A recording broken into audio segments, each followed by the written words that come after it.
სახელითა მამისათა და ძისათა და სულისა წმინდისათა. ქრისტიანი, რომელიც საკუთარ თავზე მუდამ მუშაობდეს და ცდილობდეს გამოიცნოს თუ რა არის ღვთისნება, ეს მხოლოდ მაშინ არის შესაძლებელი, თუ წმინდა მამების და წმინდა წერილის კითხვასთან ერთად ამ ყოველივეს პრაქტიკულად გამოცდის, რასაც პრაქტიკული სულიერი ცხოვრება ქვია. ფაქტობრივად წმინდა მამათა თხზულებები, განსაკუთრებულად მოღვაწე და ასკეტი მამების თხზულებები არის სახარების გაცოცხლება, თუ როგორ უნდა გავაცოცხლოთ ჩვენში სახარებისეული გამოცხადებით მიღებული ჭეშმარიტებანი და ჩვენ ყოველთვის ეკლესია მოგვიწოდებს, რომ წმინდა მამათა თხზულებები ვიკითხოთ და გვითხოვს ისიც, რომ ვინც არ კითხულობს მათ, რა ვიცი, მე ეჭვება, რომ რაღაც სულიერი ცხოვრება ნორმაში კონდეს და სწორად წარიმართებოდეს. ბოლო პერიოდი ვკითხულობთ წმინდა ისააკ ასურს და დღეს სწორედ მისი ხსენებაა, ამიტომ გადავწყვიტე, რომ სწორედ მისთვის დამეთმო ამბიონი და 21 სიტყვით დავიწყებ, რამდენიმე მუხს აღმოგიკითხავთ და ვფიქრობ, ჩვენთვის სწორედ პრაქტიკული ცხოვრების თვალსაზრისით იქნება მნიშვნელოვანი. წმინდა ისააკ ასური ბრძანებს იმგვარ რწმენას, რომელსაც იმედის და ნდობის უეჭველობამდე მივყავართ. ნახეთ, რწმენა, რომელსაც მივყავართ იმედამდე და ნდობის უეჭველობამდე. ჩვენ ხშირად გვითხოვს პავლე მოციქულის სიტყვების მიხედვით, როცა ამბობს რწმენა, სასოება და სიყვარული, ეს არის რწმენის განვითარების საფეხურები და თუ რწმენა ყველას ეძლევა ღმერთისგან ჩანასახის მდგომარეობაში და თუ როგორც ტალანტი, ისი გავისეული ტერმინი რომ გამოვიყენოთ სახარებისეული და თუ ადამიანი არ განავითარებს ამ რწმენას, იგი ამ ჩანასახის მდგომარეობად რჩება, მას შეიძლება მთელი ცხოვრება ჯეროდეს, რომ იესო ქრისტე არის ღმერთი, ამ რწმენაზე ვსაუბრობთ. ეს არის, ხო, ქრისტიანული რწმენა, რომ იესო ქრისტეს ღმერთობის წამს ადამიანს. მთელი ცხოვრება შეიძლება სჯეროდეს, მაგრამ მასთან ცოცხალი კავშირი ვერ დაამყაროს, მას არ ენდობოდეს, განსასწრების ჟამს ძალიან დიდ მდგომარეობაში ვარდებოდეს, კარგავდეს საკუთარ თავს. ზოგი ფიქრობს, რომ განსასწრელი ღრმად მოწმუნეს არ მოსდის, არ ემართე, როგორ არა? და ზოგი ფიქრობს, რომ ღრმად მოწმუნებს რაღაცა არ ტკივა, არ აწუხებს და ასე შემდეგ. არა, ყველა ტკივა კიდევაც და აწუხებს კიდევაც და ასე შემდეგ. მაგრამ საკუთარ თავს არ კარგავს როგორც ქრისტიანი. გესმით რა შეასაქმე? განსასწრებმა შეიძლება ადამიანი დეპრესიაში ჩააგდოს, სასწორკვეთილებაში ჩააგდოს, იმედი დაუკარგოს საერთოდ, ღმერთთან კავშირი დაკარგოს, ან გაბოროტდეს, 1000 რამე შეიძლება დაემართოს. ქრისტიანი არის ის, ვინც ნებისმიერ განსასწრელში არ კარგავს საკუთარ თავს როგორც ქრისტიანი. ის კვლავ ქრისტიანად რჩება, კვლავ მშვიდია, კვლავ მოწყალია, კვლავ გულის შემოსრულებაა, კვლავ ღვთისმაძიებელია, კვლავ ღმერთზე იმედს ამყარებს, კვლავ ხარობს ღმერთით მიუხედავად განსასწრებისა, კვლავ მარადიული სიცოცხლისკენ, ანუ კვლავ ღმერთისკენ ისწრაფვის. ანუ არაფერი არ იცვლება. მის შიგნით არაფერი არ იცვლება. ერთ-ერთი განმამტკიცებელი ამ მდგომარეობის არის, რომ რწმენა გადადის სასოებაში, ანუ იმედსა და ნდობაში. მაგას ამბობს ისააკ ასური, რომ რწმენას, რომელსაც იმედის და ნდობის უეჭველობამდე. რას ნიშნავს ნდობის უეჭველობა? რომ ერთი ღერით მარო არ დავარდება ღვთის განგებულების გარეშე შენი თავიდან, ამის უპირობოდ რო გჯერა და ის თქვა შენ ცხოვრებაში რაც ხდება, ხო, ღვთის როგორც მოსიყვარულე მამის განგებულებით არის დაშვებული, შენ გჭირდება, შეიძლება ხვდებოდე რატო გჭირდება და შეიძლება ვერ ხვდებოდე რატო გჭირდება, მაგრამ ბოლომდე მაინც ენდობ. აი ეს არის ნდობის უეჭველობამდე. ხო და ასეთ რწმენასო ვერასოდეს აღწევენ მოუნათლავნი. არ გიებს მოუნათლავში ღვთის მადლი, როგორც გადამრჩენელი მადლი. რატო არ გიებს? იმიტომ რომ ადამიანს ქრისტეს ღმერთობის არ წამს და არ არის ნათლღებული. და სხვანაირად ეგ რწმენა არ უნდა ირწმუნოს, შეინანოს თავის ცხოვრება, უკეთური ცხოვრება, ანუ ღვთისნების გარეშე და ნათელი იყოს და ნათლისღების შემდეგ შედის მასში საღვთო მადლი და უკვე ის საღვთო მადლი იწყებს გაცოცხლებას იმ სახარებისეული სულისა, რასაც ჩვენ გამოცხადებით ვკითხულობთ, გამოცხადების მიერ ვკითხულობთ წიგნის სახით. მაგრამ მარტო მაგას არ ამბობს. ესე იგი, ვერასოდეს აღწევენ მოუნათლავი ან ჭეშმარიტებისაგან განძარცვული გონების მქონენი. ანუ შეიძლება მონათლულიც იყოს, მაგრამ ჩვენი შემეცნების უნარები ანუ გონება განძარცვული აღმოჩნდეს ჭეშმარიტებისგან. რატომ? იმიტომ რომ ჩვენი ცხოვრების წესით და შეიძლება სოფხედელობრივათაც მონათლულმა ადამიანმა უარყოს ქრისტე. ხო, ან ხშირად ამბობთ ხოლმე, რომ თუ ადამიანს არ აქვს 2000 წლოვან ტრადიციასთან კავშირი ეკლესიის, ის იგონებს თავის ქრისტიანობას. ანუ ჭეშმარიტებას კი არ ატარებს თავის სოფხედელობით და ცხოვრების წესით, თუნდაც მონათლული იყოს. არამედ თავის გამოგონებული რწმენა აქვს, თავის გამოგონებული ჭეშმარიტება აქვს, თავის გამოგონებული ქრისტიანობა აქვს. და ასეთი ადამიანი, ესე იგი, ვერ ვითარდება რწმენაში, რა თქმა უნდა. რამე თუ ადამიანებში რწმენის უეჭველობა იმდენად იხსნება, რამდენადაც მათი ცხოვრება შეესაბამება უფლის მცნებებს. რწმენის უეჭველობა იმდენად იხსნება ჩვენში, ხო, იმდენად ვითარდება ჩვენში, რამდენადაც ჩვენი ცხოვრება შეესაბამება უფლის მცნებებს. გახსოვთ სულ გეუბნებით, ადამიანი, რომელიც ირწმუნებს, რომ იესო ქრისტე ღმერთია და კვლავ ძველებურად გააგრძელებს ცხოვრებას, აქ მრავალი კითხვის ნიშანი ჩნდება. ადამიანი როგორც კი ირწმუნებს, რომ იესო ქრისტე ღმერთია, იწყებს ასე იგი, აზროვნებაზე ადამიანმა უარი ხო არ უნდა თქოს. სულს გონია რომ რწმენა თუ მოვიდა ეკლესიაში, აღარ უნდა იაზროვნოს და აეკიდება ბრმას და ორმოში რო ვარდება. ეგ არის ზუსტად. ადამიანმა აზროვნებაზე უარი არ უნდა თქოს და მოაზროვნება გეუბნება, რომ თუ იცი რომ იესო ქრისტე ღმერთია, ეხლა მას უნდა მოусმინო. როგორ ადამიანად მოვიდა და არ შეიძლება მოусმინო, თავის კვალი არ დატოვა, გესმით? ნებისმიერმა ადამიანმა, მით უმეტეს დიდმა მოღვაწეებმა წარსულში ყველამ რაღაც კვალი დატოვა ამ სამყაროში. და როგორ ქრისტემ არ დატოვა კვალი და ადამიანი იწყებს ამ კვალის ძიებას, ამ კვალის ძიებაში ის სადამდე მივა. მართლმადიდებელ ეკლესიამდე მივა. წმინდა წერილამდე მივა. 2000 წლოვან გამოცდილებამდე მივა ეკლესიის, რომელიც წმინდა მამების თხზულებებში არის გაბნეული. და ეწაფება მას. ეს ქრისტეს კვალია, ყველა ისაა კასური ქრისტეს კვალია. გესმით? ყველა წმინდანი ქრისტეს მოწაფეა, მის საქმის გამგზავრებელია. და ეწაფება წმინდა მამას და კითხულობს და ქრისტეს უსმენს, გესმით? ქრისტეს უსმენს. უფალი რახეთ როგორ ამბობს? სული წმინდა რომ მოვა, რაც მე გამცნეთ, იმას გასწავლით სული წმინდა. და წმინდა გული მე ამ ნასწავლს ესე იგი სიტყვაში აღმოაცენებს. გესმის? წყაროსავით მოედინება წმინდანის გულიდან, იმიტომ რომ განწმენდილი გული აქვს. ესე რა გამოდის? ქრისტემ რაც გვამცნო, მე რომ სული წმინდა მოვიდა, თქვათ ისააკ კასურის გულში მკვიდრდება და სული წმინდა ღმერთი ასწავლის ისააკ კასურს იმას, რაც ქრისტემ გვამცნო, სახარებაშიც არის გადმოცემული. ოღონდ უფრო განვრცობილად, თავისი ეპოქის შესაბამისად, ადამიანურ უძლურებაზე მორგებული. გესმით? და ამას მე აღმოაცენებს წმინდა გული და ჩვენ ამას ვკითხულობთ, ანუ კვლავ ღმერთს უსმენთ, ქრისტეს უსმენთ. და მე ვცდილობ, რომ ეს ყველაფერი ჩემ ცხოვრებაში განვახორციელო. თუ ადამიანი ამას არ აკეთებს, მაშინ მისი რწმენა რა რწმენა არის? არაფერიც არ აწამს ასეთ ადამიანს.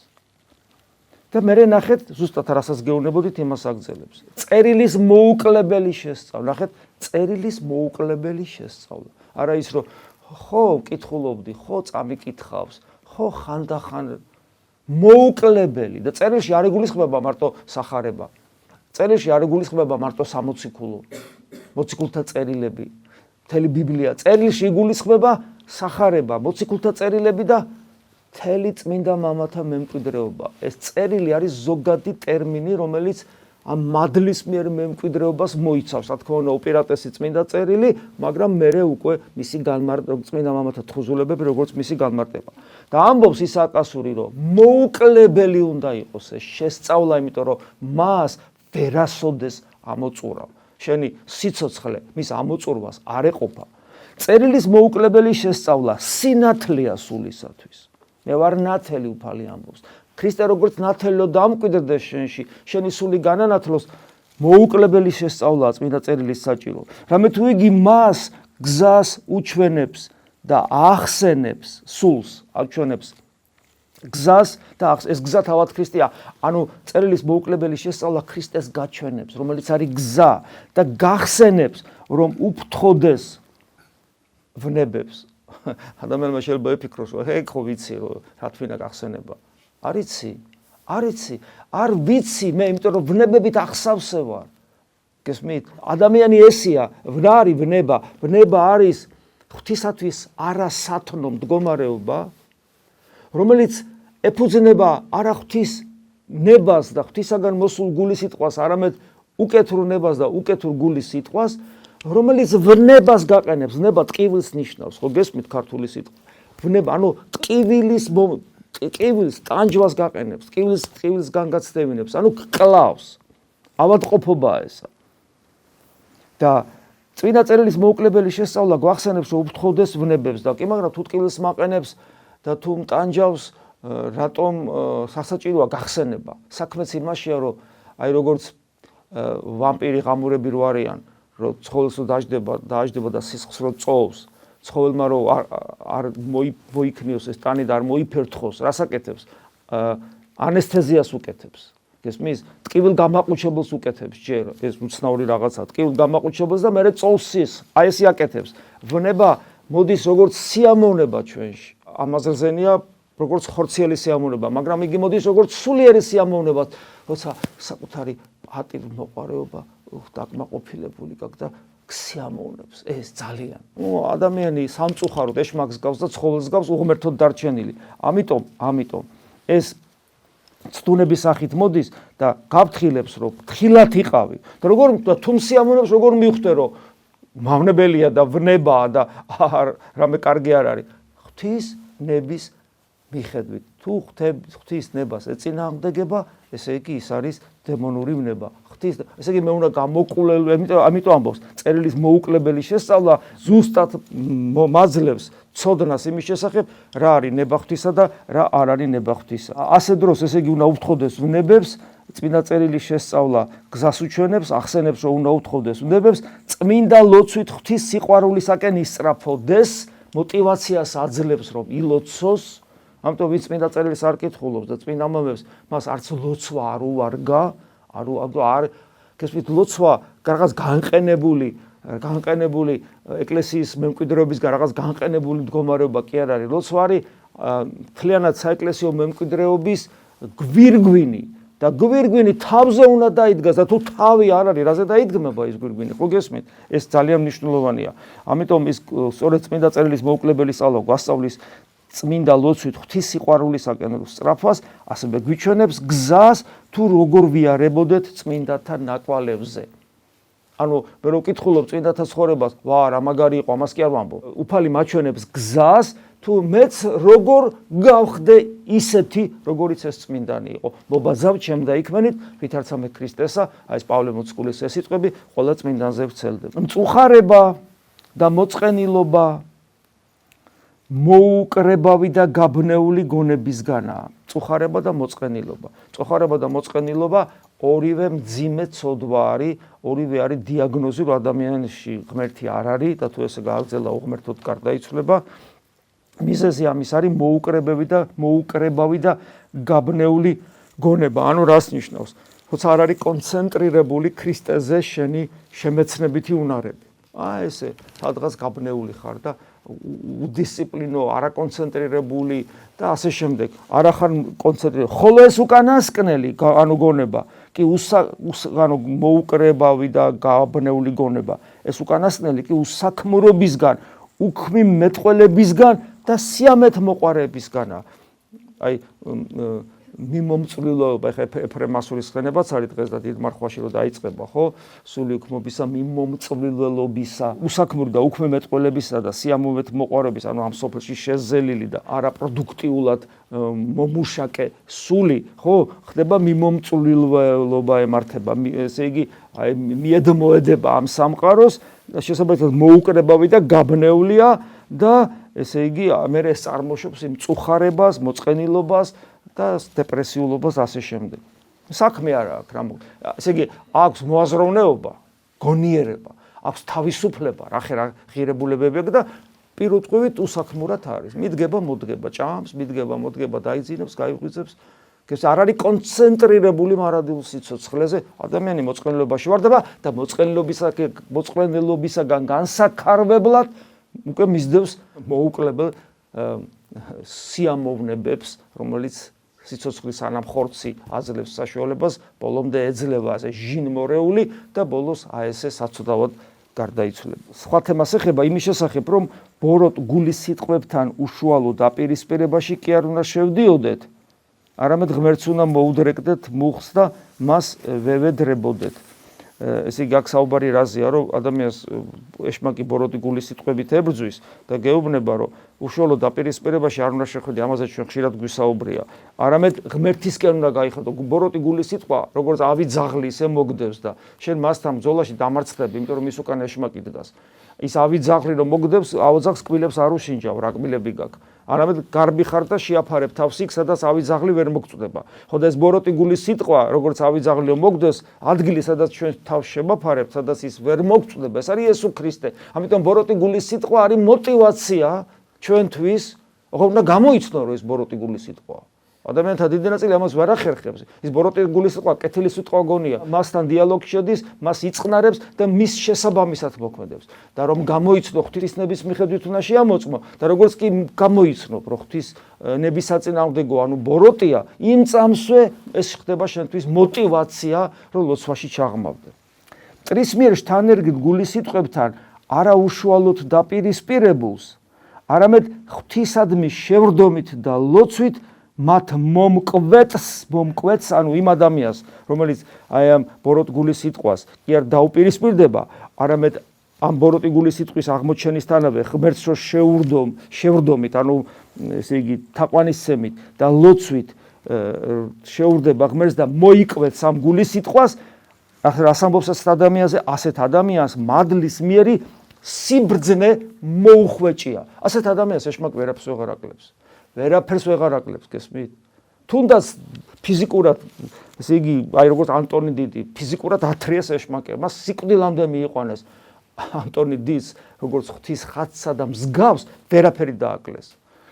ეს ძალიან მნიშვნელოვანია, რომ გვახსოვდეს, გესმით? პავლე მოციქულს თავი მოკვეთეს, მაგრამ მას როგორც ღვთის ხატსა და მსგავს ვერაფერი დააკლდეს. ილია მართალს ტყვია ესროლეს და მოკლეს, მაგრამ მას როგორც დიდ სამშობლოს მოამაგე და ესე იგი მამსულიერ მამას ვერაფერი დააკლეს. გესმით, ადამიანი ის რომ თქვა ვერაფერს დაგვაკლებს, ბოროტი არ ნიშნავს, რომ ფიზიკურად ის ვერ დაგვაკლებს. ფიზიკურად შეიძლება ღმერთმა დაუშვას ეს და დაუშვას კი არა მოწამეობრივი ღვაწლი, ეს არის გვირგვინია სულიერი ცხოვრების, ხო? მაგრამ ის როგორც შენ ხატს და მსგავს, ღვთის ხატსა და მსგავს ვერაფერს ვერ გაკლებს. ეს ძალიან მნიშვნელოვანია. და ესეთ ადამიანს, როგორც გითხარით, რომელიც ესე იგი ღმერთისკენ ღვთისადმი შევრდომით და ლოცვით ამარცხებს ბოროტის გულის სიტყვას, ასეთ ადამიანს მადლის მიერი სიბრძნე მოუხვეჭია. ანუ გამოცდილებითი სიბრძნე აქვს უკვე მას. არა თეორიული, არამედ მადლის მიერი გამოცდილებითი. ასეთი ჭეშმარიტი შემეცნების წყალობით მოკლე გზით და სწრაფად ამარცხებს ბოროტ გულის სიტყვებს. სწრაფად რატო? იმიტომ რომ ღმერთისთვის ბოროტი გულის სიტყვის დამარცხება რა წამის ყოფაა. რამე თუ მათთან ხანგრძლივი ბრძოლა არაა იოლი ადამიანისათვის, იმიტომ რომ დაგანგრევს თუ როცა მას ეჭიდები, როცა მას განიხილავ, როცა გინდა რომ ის შენი ნებისყოფის და შენი ლოგიკის ძალით და რაღაც ქმედებით ჩააქრო, ეგრევე ღმერთისკენ უნდა შეტრიალდე. პირიქით, მათგან ჭრილობებს ვიღებთ, რომელთაგან განკურნებასაც დიდი დრო სჭირდება. ბოროტი გულის სიტყვა, რაც თითქოს გაჩერდება ჩვენში, გვაზიანებს, გვაზიანებს. ამის მიზეზი კი ისაა, რომ შენ გგონია, რომ ასწავლი იმათ, რომელთაც, ანუ ეშმაკებს გონია ასწავლიო, რომელთა ასაკიც და ადამიანთან ბრძოლის გამოცდილებას 6000 წელი, ანუ რაც ადამიანიდან მოყოლებული ითვლის, ადამიანიდან მოყოლებული, დაწყებული ადამიანიდან ესე ყველას აცდუნებდა, დაიხვეწა ამ ბრძოლაში უდიდესი წყალებში სიბრძნე დააგროვა გამოცდილება ადამიანთან ბრძოლაში და შენ გინდა რომ შენ ესე იგი რაღაცა ეკამათო რატო ისე რატო ასე და არ გამოვა. არაფერი, იგზენი ეშმაკია, მოტრიალდი და გააძლიერე ლოცვითი ღვაწლი. და იყავი ბედნიერი რომ ღმერთის რწმენა გაგდა, იყავი ბედნიერი ღმერთთან ყოფობით. იმა რაც უნდა ის გიჯგნოს, ის აუცილებლად დამარცხდება. ეს კი მიუხედავად მთელი შენი სიბრძნისა და გონიერებისა, მათ შენი დამარცხების შესაძლებლობას აძლევს, ის რომ შენზე გამოცდილია. მათზე გამარჯვების შემთხვევაშიც კი თუ თქვა რაღაცა მოხდა და გაიმარჯვეთ, მათ მიერ შემოთავაზებული არაწმინდა გულის სიტყვები შენ გონებას ბილწავენ, იმიტომ ის ბრძოლის კვალი ჭრილობები რჩება და ეს როგორც სიბინძურე ეს რჩება შენში. ბილწავენ, მათგან წამოსული სიმყრალე დიდი ხნის განმავლობაში შენი შემაწუხებელი იქნება. ხოლო ჩემი იმ რჩევის გათვალისწინებით, რომ ღვთისადმი შეორდობით და ლოცვით მოვიკვეთთ ბოროტის გულის სიტყვებს, ყოველივე ზემოთქმულიდან თავისუფალნი ვიქნებით, რამე თუ ამ ბრძოლაში სხვა შემწე გარდა ღმერთისა არავინა. ნახეთ, რამდენს წელს აი ბოროტი გულის სიტყვების ამგვარად დამარცხებაზე, რომ ღმერთის მიერ უნდა დამარცხდეს ეს და არა რაღაც ჩვენი პირადი, ესე იგი, შესაძლებლობები და ძალებით. ეხლა ესო წავიკითხე, ფიქრობდი, რომ რამდენი ადამიანია ეკლესიაში, რომელიც ამ სიტყვებს იგებს, რაზეა საერთოდ საუბარი. და შესაბამისად, რამდენი ადამიანია ისეთი, რომელიც ამ სიტყვებს ვერ იგებს, ნეტა რაზეა საუბარი. რა არის ეს? დიახ, და მე გეტყვით, რომ თუ ადამიანი ამას ვერ იგებს, რასაც ახლა ჩვენ ვსაუბრობთ, მაშინ ქრისტიანული ცხოვრება არ დაუწყია. ეს არის იმ მდგომარეობაში, არის წმენა რომ მიეცა და ჩანასახის მდგომარეობაში დარჩა და თუ ადამიანმა ეს ვერ გაიგო თავის სიცოცხლის განმავლობაში, რაზე საუბრობს ახლა წმინდა სააკასური, ხო გეუბნებით, მას წარმოდგენა არ აქვს რა არის ქრისტიანობა. ყველაზე უკეთეს შემთხვევაში რაღაც პროტესტანტის დონეზეა რა, საწყალი პროტესტანტები, რომელსაც იციან რომ ქრისტე ღმერთია, რაღაც ამ მხრივ შეეხო მათგულს უფალი და დარჩნენ სოფხედელობრივ ქრისტიანობაში და რაღაცა აჟიტირებულ და რა ვიცი რა ქვია ეხა იმ მდგომარეობას, აი მისტიკის გარეშე და სულიერი ცხოვრების იმ სიღრმისეული გამოცდილების გარეშე, რომელიც მხოლოდ მართლმადიდებელ ეკლესიაშია დავანებული. იმიტომ ის სიხასტური სული, ეს მემკვიდრეობითი სული არ მარტო პრაქტიკულად არის დავანებული მართლმადიდებელ ეკლესიაში მხოლოდ, არამედ დოგმატურათაც, ანუ საეკლესიო სწავლებითაც არის განმტკიცებული, თუნდაც გრიგო პალამას მიერ. გესმით? მხოლოდ მართლმადიდებელ ეკლესიაში. კათოლიკები პალამას მწვალებას უწოდებენ. ბევრი რამე ამით ნათქვა. და ბოლოს ესეთ რამეს ამბობს, რომ ლოცვის დროს ცრემლები ნიშანია ღვთის წყალობისა, რომლის ღირსით შეიქმნა მონანული სული, ნიშანია იმისა, რომ ლოცვა სიწმინდეში შესულია და შეწყნარებული. ხოლო სანამ ცრემლით ლოცვას მივაღწევდით, აი ის გზა გულის სიტყვებთან ბრძოლისა გვაქვს გასავლელი. გესმით? ძალიან ხშირად გულის სიტყვებს ამგვარად ღმერთი უშვებს, ანუ ეშმაკს ურაზავს კარს და უშვებს, მიზეზი სწორედ ისაა, რომ ჩვენ გქონდეს მოტივაცია გონხურვალე ლოცვისა, თუ არა და დავიღუპებით, რომ ამ გონხურვალე ლოცვამ არ გვიყვარს ღმერთი ჯერ დაღუპვის შიშით გქონდეს მოტივაცია გონხურვალე ლოცვისა, რომ ამ გონხურვალე ლოცვამ ჩვენში გააღვიძოს ქრისტესადმი სიყვარული. დამერწმუნეთ, როცა ადამიანს ქრისტე თავდავიწყებით უყვარდება, მას არანაირი ბოროტი გულის სიტყვა აღარ აწუხებს. ეშმაკს არ შეუძლია მიეკაროს იმ გულს, სადაც ქრისტეს სიყვარული დუხს, როგორც ქინქლა ვერ დაждდება ცხელ ქვაბზე. გესმით რა შეასაკ. მაგრამ იქამდე რომ მივიდეთ, ამას ძალიან ბევრი ღვაწლი და დრო ჭირდება, სწორედ გონხურვალე ლოცვის სწავლისა, თუნდაც ბოროტ გულის სიტყვებთან მოტივაციით. რომ მე გადავიდეს ეს სიყვარულში რო გადავა იქ წამოვა უკვე ცრემლი და ასე შემდეგ და ადამიანი ასე საფეხურებრივად იწმინდება. შეგვეწიოს უფალი, შეგვეწიოს დღესენებული ისააკასური, დღესენებული ეფრემასური და მოგცენ კურთხევა, რომ უფრო მეტად ღირსეულად შევაბიჯოთ დიდ მარხვაში. ამინ, რომ უფრო მეტად უარდგულოთ ჩვენს უფალ იესო ქრისტეს. ამინ. მადლი უფლისა ჩვენისა იესო ქრისტესი და სიყვარული ღვთისა და მამისა და ზიარება სულისა წმინდისა იყოს თქვენ ყოველთა თანა. ამინ.